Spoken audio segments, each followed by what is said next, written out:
قرآن مجید کی کہ یا قومی ان کنتم آمنتم باللہ فعلیہ توکلوا ان کنتم مسلمین. اس آیت کے تحت حضرت مولانا ادریس صاحب رحمۃ اللہ علیہ نے کاندھلی جنم میں بڑی عجیب بات لکھی. ان کے دیکھو موسیٰ السلام نے قوم سے کہا اے میری قوم ان کنتم آمنتم باللہ، اگر تم اللہ پر ایمان رکھتے ہو فعلیہ توکلوا، اس پر بھروسہ کرو، ان کنتم مسلمین، اگر تم مسلمان ہو. تو کہا کہ اس آیت مبارکہ میں ایمان اور اسلام کے درمیان توکل کا بیان ہے، جو اس بات کی دلیل ہے کہ توکل جب انسان میں آتا جاتا ہے تو اس کے ایمان میں بھی اضافہ ہوتا ہے، اسلام میں بھی اضافہ ہوتا ہے. دونوں کی ترقی کا جو بنیاد ہے نا جی، وہ تو مل گیا ہمیں، اسلام اور ایمان مل گیا فضل الہی سے. اب اس کو ترقی کیسے دینی ہے؟ علیہ توکل، توکل کرو، اس پر تکیہ کرو. اسباب بعد میں، ذات الہی پہلے، بعد میں. وہ خود بھی ایسا اسباب بنائیں گے، خود آپ کے لیے ایسے مسائل بنا دیں گے، پھر آپ اس کو استعمال کریں.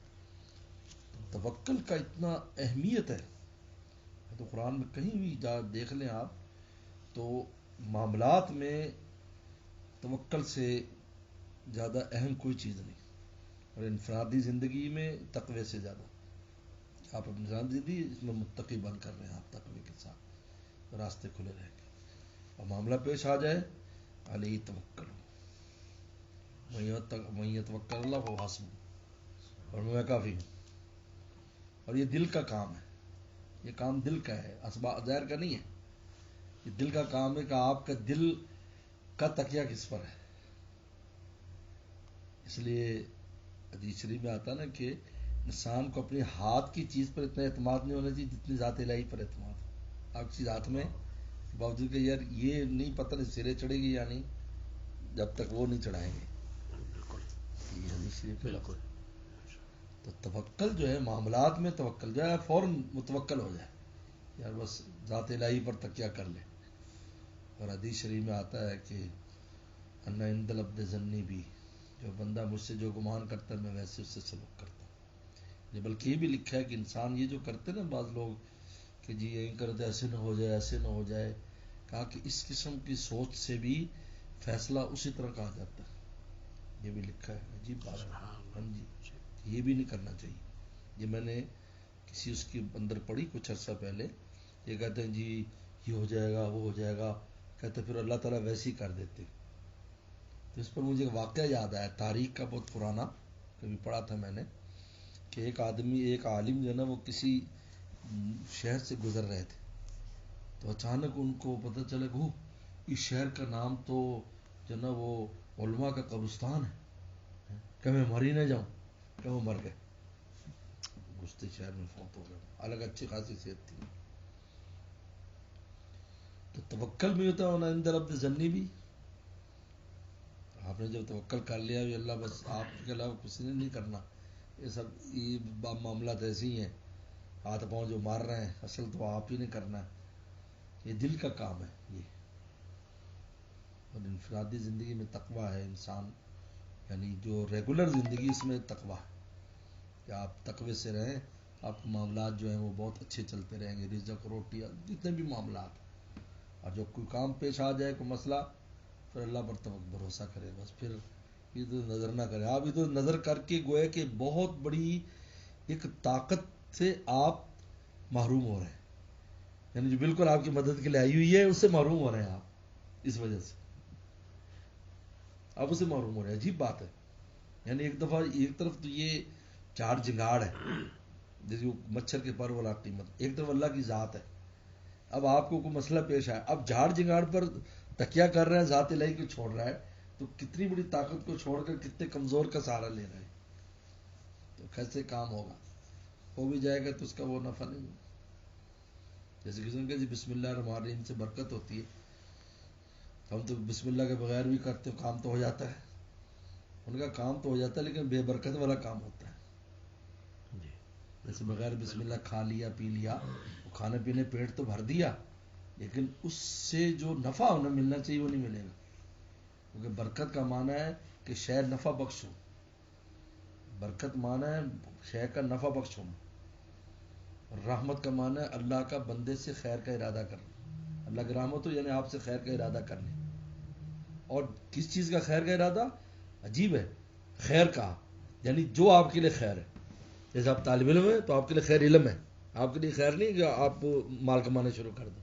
آپ کے لیے خیر علم ہے، وہ آپ سے ارادہ کر لیں. آپ بیمار ہو، خیر آپ کے لیے صحت ہے.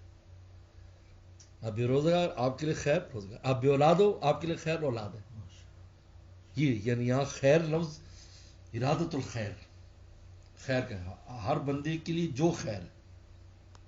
اس لیے پیغمبر صلی اللہ علیہ وسلم کی جو اوصاف میں جو جود لکھن اجود الناس، کہتے جود میں اور سخاوت میں فرق ہے.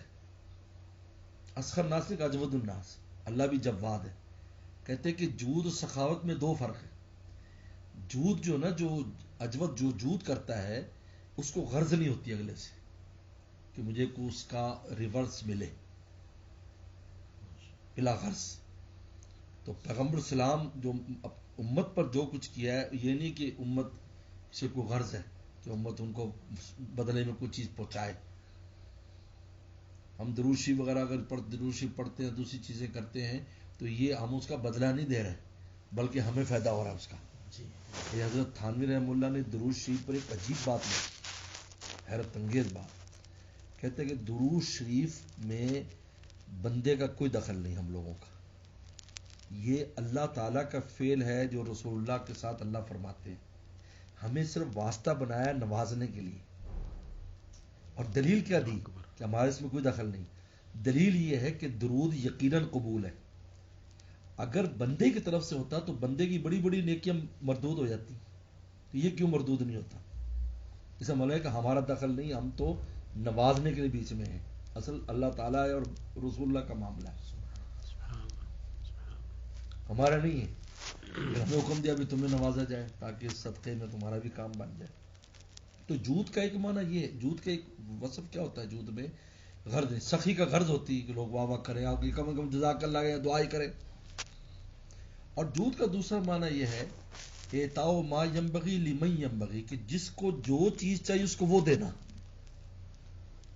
یعنی کسی صحابی کو علم چاہیے تھا، وہ رہ رہا کچھ کو علم دیا کہ تو علم لے لے. اور صدیق کو صدیقیت دے دی، حضرت عمر رضی اللہ عنہ کو فاروقیت دے دی، تو عثمان غنی میں سخاوت، حضرت علی میں شجاعت. یعنی جس کو جس چیز کی ضرورت تھی یا جس کا وہ اہل تھا اس کو وہ چیز دے دینا، اس کا نام جود ہے. سخی تو صرف مال دیتا ہے، اور ہر ایک کو مال کی ضرورت نہیں ہوتی، اس کو کسی اور چیز کی ضرورت ہے. مالدار اس کو مغفرت کی ضرورت ہے، مالدار اس کو عہدے کی ضرورت ہے، مالدار ہے وہ اس کو بے اولاد اس کو اولاد کی ضرورت ہے.